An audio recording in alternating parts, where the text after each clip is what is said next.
Pada video sebelumnya kita sudah membahas mengenai proses pembentukan bumi dalam tata surya kita.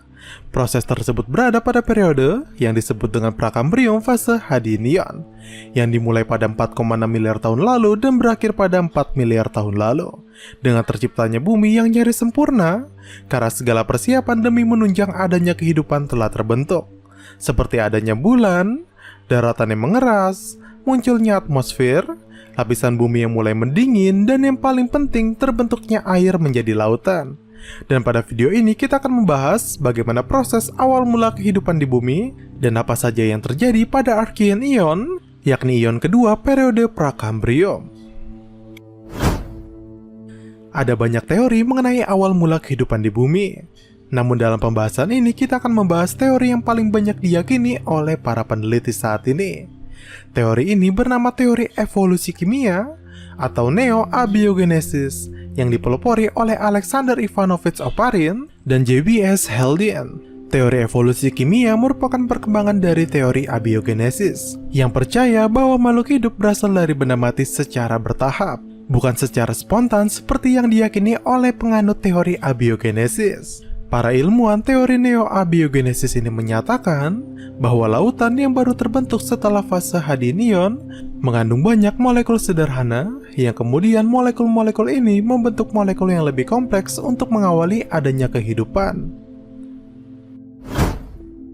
Pada masa 4 miliar tahun lalu sampai 3,6 miliar tahun lalu, tepatnya pada fase Archean, tahap Io-Archean, saat itu kondisi atmosfer bumi sangat jauh berbeda dengan saat ini. Bumi primitif ini memiliki atmosfer yang tereduksi dengan sedikit atau tidak adanya oksigen, zat anorganik seperti hidrogen, uap air, metana, hidrogen sulfida, karbon dioksida, amonia, dan nitrogen diduga menjadi penyusun utama pada atmosfer kala itu. Selain itu, karena komposisi atmosfer yang berbeda seperti saat ini, maka radiasi sinar ultraviolet sangat melimpah. Radiasi ultraviolet ini bersama dengan badai petir konstan membuat zat-zat anorganik pada atmosfer bereaksi membentuk zat organik secara spontan yang terakumulasi di lautan dan dikenal sebagai subprimordial. Dalam subprimordial tersebut terdapat berbagai zat organik sederhana seperti asam amino, nukleotida, monosakarida, asam lemak, dan gliserol. Untuk mendukung teori tersebut, bahkan Stanley Miller dan Harold Urey sampai melakukan eksperimen meniru kondisi bumi saat itu dalam botol kaca. Dan eksperimen ini berhasil membuktikan bahwa senyawa organik di bumi saat itu memang dapat terbentuk dengan cara-cara tersebut. Beberapa ilmuwan sedikit membantah proses pembentukan senyawa organik yang diusulkan Oparin dan Haldane. Karena menurut mereka, bumi purba tidak memiliki banyak petir yang terjadi secara konstan agar dapat membentuk senyawa organik. Selain itu, ada kemungkinan bahwa bumi purba juga memiliki sedikit metana yang merupakan unsur penting dalam pembentukan zat organik di bumi. Sebagian ilmuwan pun berpendapat bahwa unsur karbon, senyawa organik, dan beberapa material pendukung proses primordial muncul akibat proses pengeboman berat akhir di mana asteroid dan juga komet membawa semua unsur penting itu ke bumi. Walaupun banyak ilmuwan yang skeptis dengan teori Oparin dan Haldane, namun ada juga yang mendukung dengan mengatakan bahwa proses pembentukan senyawa organik di bumi bisa dilakukan selama jutaan tahun, tidak secara singkat dengan petir yang konstan.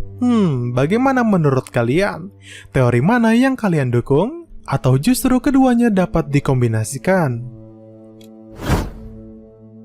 Zat-zat organik sederhana yang sudah terbentuk di bumi kemudian membentuk polimer atau molekul organik yang lebih besar dan juga kompleks, seperti misalnya molekul RNA, DNA, protein, dan asam nukleat. Namun beberapa ilmuwan berpendapat bahwa molekul organik yang pertama ialah RNA. Kemudian dari RNA tersebut berevolusi membentuk DNA dan juga protein. Nah, agar molekul organik tidak membentuk senyawa baru karena bercampur dengan molekul lainnya, maka tumbuhlah membran lipid di sekitar molekul organik, dan molekul organik yang sudah diselimuti oleh membran lipid inilah yang disebut dengan sel pertama dalam evolusi kimia. Diperkirakan sel pertama ini terbentuk sekitar 3,5 miliar tahun yang lalu, atau pada awal tahap Paleo-Archean, yang merupakan sel prokariotik tanpa nukleus dan organel yang terikat membran. Nah, salah satu dari sel tersebut nantinya akan menjadi cikal bakal dari pohon 3 domain yakni bakteria, archaea, dan eukarya. Sel tersebut diberi nama LUCA, singkatan dari Last Universal Common Ancestor, yang diterjemahkan dalam bahasa Indonesia menjadi nenek moyang universal terakhir.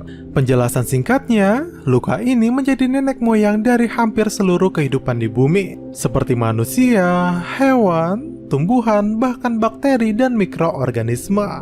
Hal ini bisa terjadi karena melihat urutan filogeni makhluk hidup sampai ke akarnya ya. 100 juta tahun berselang sekitar 3,4 miliar tahun yang lalu, pada tahap Paleoarchean, dari evolusi LUCA kehidupan mikroorganisme mulai berkembang, dan salah satunya adalah cyanobacteria yang dapat berfotosintesis.